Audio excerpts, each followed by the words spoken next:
प्रभाग क्रमांक 13 मध्ये विकासाला वेग. नगरसेविका मयुरी पवार ॲक्शन मोडमध्ये. नागरिकांच्या समस्या जाणून घेत तातडीने उपाययोजना. संरक्षण भिंत व मूलभूत सुविधांवर भर. प्रभाग क्रमांक 13 मध्ये विकास कामांना नवसंजीवनी मिळताना दिसत आहे. नगरसेविका मयुरी अंकुश पवार यांनी निवडून आल्यानंतर दिलेल्या आश्वासनांची पूर्तता करण्यासाठी प्रत्यक्ष मैदानात उतरून कामांना वेग दिला आहे. नागरिकांच्या समस्या प्राधान्याने सोडवण्यावर त्यांचा भर असल्याचे चित्र स्पष्टपणे दिसून येत आहे. निवडणुकीपूर्वी दिलेल्या आश्वासनानुसार काझी गडी परिसरातील नागरिकांच्या अडचणी समजून घेण्यासाठी त्यांनी प्रत्यक्ष भेटी घेतल्या. सुमारे 250 ते 300 कुटुंबांशी संवाद साधत त्यांच्या समस्या जाणून घेतल्या. अनेक वर्षांपासून प्रलंबित असलेल्या या अडचणींकडे यापूर्वी दुर्लक्ष झाल्याची भावना नागरिकांनी व्यक्त केली होती. या पार्श्वभूमीवर नगरसेविका पवार यांनी तातडीने पावले उचलत संरक्षण भिंतीच्या कामाला सुरुवात केली आहे. या कामामुळे परिसरातील नागरिकांना मोठा दिलासा मिळणार असून सुरक्षिततेच्या दृष्टीनेही हा महत्त्वाचा निर्णय मानला जात आहे. विशेष म्हणजे या कामाचे श्रेय त्यांनी स्थानिक नागरिकांनाच दिले आहे. यासोबतच आगामी काळात भूमिगत वीज तारा टाकणे, पाणी पुरवठा सुधारणा आणि इतर मूलभूत सुविधांवरही भर देण्यात येणार असल्याचे त्यांनी स्पष्ट केले. दिलेली सर्व आश्वासने पूर्ण करण्यासाठी आपले प्रयत्न सुरूच राहतील असा विश्वास त्यांनी व्यक्त केला.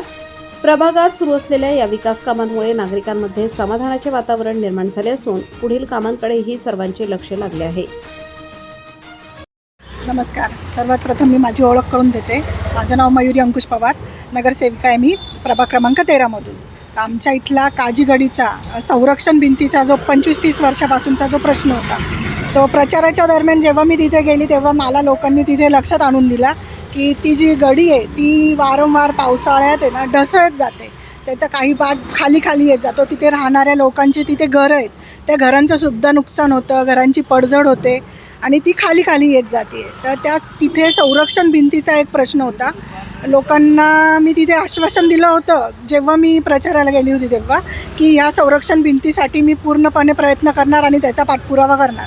तसं निवडणूक झाल्यानंतर, निवडून आल्यानंतर माझं सगळ्यात पहिले जे लेटर होतं ते त्याच्यासाठीच होतं की ह्या गडीवरची संरक्षण भिंत ही बांधली गेली पाहिजे, तिथल्या लोकांना संरक्षण भेटलं गेलं पाहिजे.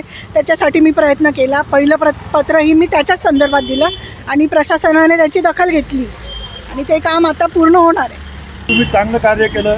जे 25 वर्षात ते काम होत नव्हतं, त्यात 250-300 कुटुंब उद्ध्वस्त झाले होते. आता तुम्ही चांगलं काम करू राहिले, पण याचं सर्व श्रेय कोणाला जातं? ते श्रेय असं कोणाला आपण देऊ शकत नाही. ते श्रेय 25-30 वर्षापासून जे संघर्ष करत आहेत तिथे राहणारे लोक, ज्यांना जो त्रास झालेला आहे, जिथे नुकसान झालेलं आहे, त्या लोकांचं हे सगळं श्रेय आहे. हे श्रेय आपण कोणीही घेऊ शकत नाही. हा संघर्ष, खरा संघर्ष त्या लोकांचा आहे. ते लोक एवढ्या वर्षापासून त्या गोष्टीसाठी भांडत होते आणि आज आपल्यामुळे का होईना त्यांना एक पाठबळ मिळालं आणि त्यांचं काम आज होणार आहे. हे सगळं श्रेय त्याच लोकांचं आहे. नक्कीच ताई, तुम्ही चांगलं कार्य केलं. पहिलंच काम तुम्ही गोरगरिबांसाठी चांगलं केलं. अजून तुम्ही कोणतं काम दुसरं मार्ग लावणार आहे आणि ते आत्ता तुम्ही चालू केलेलं आहे? तसे कामे तर आपण भरपूर हातात घेतलेली आहे, पण आत्ता सध्या एक महत्त्वाचं काम म्हणजे ह्या ज्या वायरी आपल्याला दिसत आहेत त्या आपण अंडरग्राऊंड करण्याचं, प्रभागातल्या वायरी जेवढ्या आहेत ते अंडरग्राऊंड करण्याचं काम आता आपण हातात घेतलं आहे सध्या.